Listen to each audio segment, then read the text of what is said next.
सियासी जमातें मुल्क में नाकाम हो चुकी हैं। ये एक बात ऐसी है जिस पे मुसलसल हमारे मुल्क में बहस होती रहती है कि सियासतदान नाकाम हो गए हैं, सियासी जमातें अपना किरदार अदा करने में नाकाम रही हैं। और ज़ाहिर है पार्लियामेंट सियासी जमातों से बनती है, आवाम के वोटों से बनती है, तो इसका मतलब है कि अवाम ही नाकाम हो गए। हमने पिछले दिनों कुछ 3 सियासी जमातों के बारे में एक प्रोग्राम किया, कल ही शायद था, और जिसमें हमने बताया कि पाकिस्तान मुस्लिम लीग नून, PTI और पाकिस्तान पीपल्स पार्टी, इनके आपस में इनके इख्तलाफात इतने ज़्यादा हैं कि एक जगह बैठ के ये मुज़ाकरात भी करने पे तैयार नहीं हैं और हर एक को इक़्तिदार में ज़्यादा हिस्सा चाहिए। इस तनाजुर में जब पाकिस्तान की बहुत बड़ी तादाद वोटर्स की और आवाम की एक नौजवान नस्ल पर मुश्तमिल है, और जब खान साहब को लाया गया बना संवार के पिछले कुछ सालों में, तो यही कहा गया कि नौजवान नस्ल को क़यादत फ़राहम की जा रही है। उस नई क़यादत ने नौजवान नस्ल के साथ जो किया और इस मुल्क के साथ किया वो हमारे और आपके सामने है। अब हम ये सुन रहे हैं कि एक और नई सियासी जमात शायद बनने जा रही है और उस नई सियासी जमात में कुछ नए लोग शामिल होंगे। तो वो नए लोग जो हैं वो क्या कर सकेंगे, इस पर बात करेंगे। हमारे साथ आज मौजूद है साबिक वज़ीर-ए-आज़म पाकिस्तान शाहिद खाकान अब्बासी, जिन्होंने अपने पिछले 30-35 साल की सियासत में सिर्फ एक सियासी जमात के साथ काम किया, वो है पाकिस्तान मुस्लिम लीग नून। क्यों मायूस हो गए उस सियासी जमात से इतनी लंबी कमिटमेंट के बाद, इस लाइफ लॉन्ग कमिटमेंट और पूरी ज़िंदगी गुजार के एक सियासी जमात में अब उम्र के इस हिस्से में और करियर के इस हिस्से में उन्होंने ये फ़ैसला किया है कि नहीं, उन्हें एक नई सियासी जमात बनानी चाहिए। तो ये तो हम शाहिद खाकान साहब से पूछेंगे कि वो उनके पास कौन सी जादू की छड़ी है जिससे वो नई सियासी जमात बनाएंगे। लेकिन प्रोग्राम शुरू करने से पहले मैं ये बताना चाहता हूँ कि शाहिद खाकान अब्बासी साहब इस मुल्क के वज़ीर-ए-आज़म रहे हैं, उससे पहले वज़ीर भी रहे हैं, वज़ीर भी तकरीबन 2-2.5 साल रहे हैं।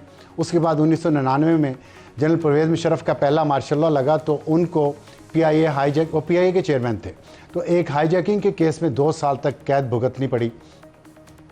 कैद उन्होंने बड़ी बहादुरी से भुगती और उन्होंने मिसाल कायम की इस मुल्क में कि सियासतदान को कैद कैसे भुगतनी चाहिए। उसके बाद ये हुआ कि वो वज़ीर-ए-आज़म बने। नवाज शरीफ को जब नाअहल करार दिया गया 2017 में, और वज़ीर-ए-आज़म वो बने 303 दिन के लिए, और उसके बाद वज़ारत उज़्मा से उतरते ही उन पर एक LNG का केस नैब ने कर दिया जो कि झूठा साबित हुआ, लेकिन वो 223 दिन जेल में गुजार के आए। 303 दिन वज़ीर-ए-आज़म रहे, 223 दिन जेल में गुजार के आए। तो मेरा तो ख्याल है इनसे राहत हुई है, आपका क्या ख्याल है? तो पूछेंगे इनसे कि 303 दिन की सज़ा, 223 दिन जेल, क्या ये सज़ाएँ, ये मुकदमात, जैसे कि हम बात करते हैं कि सिर्फ सियासतदानों, सियासी वर्करों और सिविलियन ऑफिसर्स के लिए इस मुल्क में हैं, तो क्यों हैं? शाहिद खाकान अब्बासी साहब, वेलकम टू द शो। ये जो मेरा पहला सवाल यही है कि आपने एक सियासी जमात बनाने जा रहे हैं, तो सबसे पहला सवाल यही है कि ये सब कुछ सज़ाएँ, मुकदमात सिर्फ सियासतदानों के लिए क्यों हैं इस मुल्क? क्योंकि जिम्मेदारी मुल्क चलाना सियासतदानों की होती है। तो आप लोगों के साथ जो हो रहा है ठीक हो रहा है? जी बिल्कुल, ये हमारे जो कुछ हमारा सियासी तजर्बा है या सियासी हमारी जिम्मेदारियां हैं, ये उसका हिस्सा बन गया बदकिस्मती से, और बदकिस्मती से सियासतदान ही खुद इसके अंदर मुलव्वस रहे हैं। आप कैसे मुलव्वस रहे हैं? आपको जो सजा हुई है या जेल में रहे हैं? नहीं, मेरी जुर्म की सजा नहीं, मेरी बात छोड़े ना। नहीं, ये बात है ना, बहुत सारे बात है तो मैं किसने डाला था? बहुत सारे लोग नहीं, किसने डाला था आप बताएं? बता रहा हूँ ना, इमरान खान ने डाला इस दफ़ा। ठीक, पहले तो एक चले, कोई हमारा गिला शिकवा नहीं है, एक आमिर की हुकूमत थी, उनको अपना वजूद कुछ जस्टिफाई करना था, उन्होंने किया, तो 2 साल हम जेल में पड़े रहे, कोई बात नहीं है। अब जब जमहूरी निज़ाम चला, हुकूमतें आई, हुकूमतों ने काम किया, उसके बाद ये आपने जेलों में पूरी मुस्लिम लीग नून की जो फ्रंट लाइन लीडरशिप थी, सब पे मुकदमे बने, सबको जेलों में डाला गया। और इमरान खान साहब उसकी दावे करते थे, आज मैंने फलानी विकेट गिरा दी, आज ये मैंने ये कर दिया, आज मैंने वो कर दिया, हालांकि उनका ताल्लुक कोई नहीं है, नैब से हुकूमत का कोई ताल्लुक नहीं होता, नैब अपना काम खुद करती है। अब इमरान खान साहब भी उन्हीं जेलों में, वही मुकदमे हैं उनके ऊपर भी। तो ये निज़ाम इसी तरह चलता रहेगा अगर हमने इसको दुरुस्त ना किया। नहीं, देखिए, ये आप इकरार जुर्म कर रहे हैं।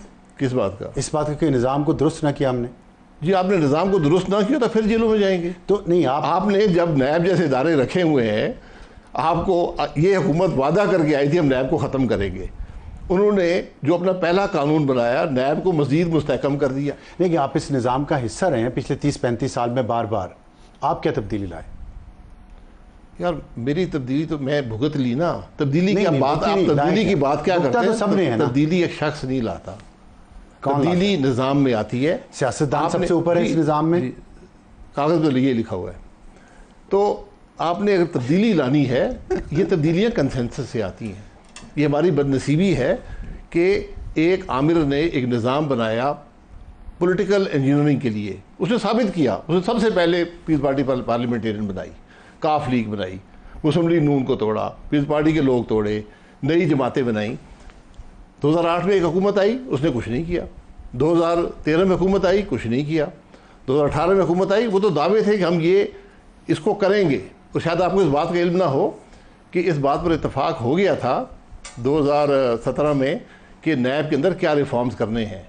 एक कमेटी बनी थी, उसने सब कुछ किया था। मैं एक नैब की सिर्फ बात कर रहा हूँ।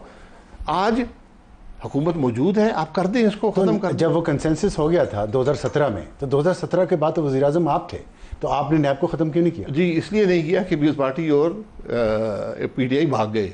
जब उन्होंने देखा कि अब भुगत रही है PMLN, आपको जरूरत नहीं थी उनकी, आपकी मेजॉरिटी थी, आपको जरूरत नहीं थी। नहीं, आप नहीं कर सकते। ये चीज़ें मेजॉरिटी से नहीं होती, सेनेट में मेजॉरिटी नहीं होती। तो फिर किस ये चीज़ें कंसेंसस से तो कंसेंसस वरना आप पे इल्ज़ाम लगता है, आप पे इल्ज़ाम लगता है। इल्ज़ाम तो फिर भी लगे हैं कुछ ना कुछ, अपनी जान बचा रहे हैं ना।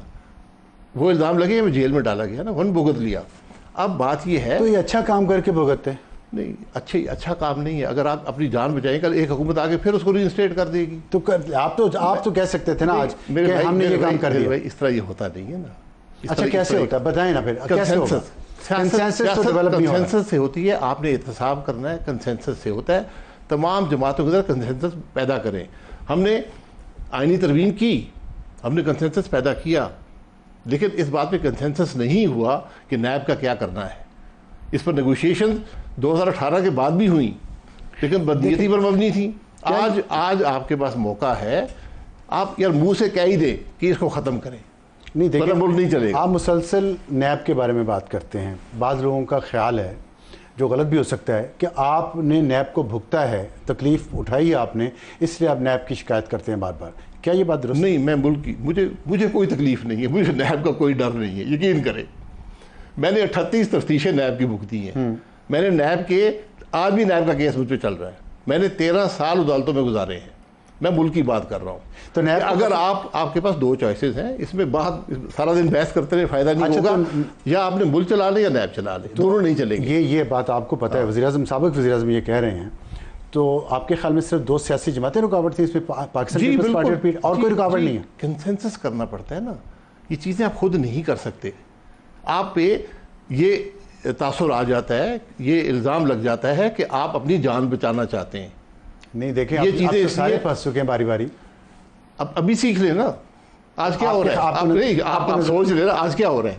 आज जो तरामीम पिछली हुकूमत ने की थी, जो कमज़ोर तरामीम थी, मैं उनके हक़ में नहीं था, लेकिन हो गई, उनको कोर्ट ने स्ट्राइक डाउन कर दिया। आज सुप्रीम कोर्ट में मुकदमा चल रहा है, तो मुकदमे में कौन है? उसमें इमरान खान साहब हैं, जो कहते हैं नैब कायम रहना चाहिए। तो आप समझते हैं कि पिछले 10-15 साल में इस मुल्क में सबसे बड़ा मसला, सियासी मसला, इमरान खान ने पैदा किया? इमरान खान तो 2018 में आया ना। 10 साल की मसला पैदा हुआ है इलेक्शन की चोरी से, जब से पाकिस्तान बना है। अगर आप आइन का एहतराम करते, इलेक्शन चोरी ना करते, तो आज मुल्क की कैफियत और होती। तो इस बात को कबूल कर। इलेक्शन कौन चोरी करता है जी? इस तरह जिसने भी चोरी, गैर सियासी जमातों की सारे शामिल है। मेरे भाई सारे शामिल, मैं हमेशा कहता हूँ सारे शामिल हैं। हाल बताएं। हाल मैं बता देता हूँ ना। हाल आइन का एहतराम करें। देखिए, आपने कहा सब बैठ के बात करेंगे, कंसेंसस होगा, आइन में लिखा हुआ, कंसेंसस क्यों नहीं हो रहा? आइन क्योंकि बदनीयती पे सारा मामला। तो फिर हम ऐसे चलेगा ये मुल्क? जी, इसीलिए आइन पे आपको आना। तो ये मुल्क ऐसे चलेगा? आइन ऐसे ही चलेगा। तो फिर आप नई सियासी जमात बना के क्या कर रहे हैं? नई सियासी जमात बना के आप फिर क्या कर रहे हैं? बात तो कर सकेंगे ना। तो वो तो अभी भी कर रहे हैं आप। नहीं, हम इक़्तिदार की कुर्सी तो नहीं ढूंढ रहे ना, हम मुल्क के मसाइल की बात कर रहे हैं, मुल्क के मसाइल का हल की बात कर रहे हैं, हम हक की बात कर रहे हैं, हम कुर्सी की बात नहीं कर रहे। अब पिछले 20-25 साल में एक दफ़ा कुर्सी पे बैठे हैं, 4-5 साल के लिए। मैं देखिए ठीक है ना, बल्कि 25 साल में तो अभी भी आप तो कुछ ज़्यादा इक़्तिदार में तो नहीं रहे, तो फिर बाहर रह के इक़्तिदार में कुछ नहीं कर सके, इक़्तिदार में रह के कुछ नहीं कर सके, नई सियासी जमात बना के आप मजीद लोगों को कंफ्यूज नहीं करेंगे? नहीं, ये सियासतदानों को डिवाइड नहीं किया कि मैंने कुछ नहीं किया, मैंने अपनी ज़िंदगी की पूरी ज़िंदगी दी है, मैंने कुछ काम किए हैं। निज़ाम की बात, मेरी बात, मैं निज़ाम की बात ही कर रहा हूँ ना। आप एक पार्टी के अंदर जब होते हैं, आप उस पार्टी के डिसिप्लिन के ताबे होते हैं। ठीक, जो फैसला जमात करे, आप अपनी राय ज़रूर दें। यहाँ पर राय भी नहीं दी जाती। आप देते हैं राय? हमेशा हमेशा। मैंने नहीं, जमात के अंदर मैंने सुना। जब जमात ने फैसला कर दिया, मेरा फैसला बन गया, बात खत्म हो गई। ठीक है, ठीक है, ठीक है। जो कुछ हुआ है आज तक, हम सब उसके हिस्सेदार हैं, हमने सीखा है। इसलिए आज जो कुछ हमने सीखा है, मैं ये जिम्मेदारी समझता हूँ कि आज जो जमातें हैं, उन्होंने अपना फैसला किया कि हमने हर कीमत पर इक़्तिदार को परसू करना है, हमने कुर्सियों की सियासत करनी है। वरना आज आप भी जानते हैं, मैं जानता हूँ कि आज जो हुकूमतें बनी है गैर नुमाइंदा है, इलेक्शन चोरी हुआ है, लेकिन हम कुर्सियों पर बैठे हैं। इसलिए तो मैंने ये कहा कि कम से कम हम मुल्क की बात तो कर सकें, मुल्क के मसाइल की बात कर सकें, उनके हल की बात कर सकें। एक ऐसे लोग हों जो इंटेग्रिटी रखते हों, जो क्रेडिबिलिटी रखते हों, जो तजर्बा रखते हों, जो कैपेसिटी रखते हों।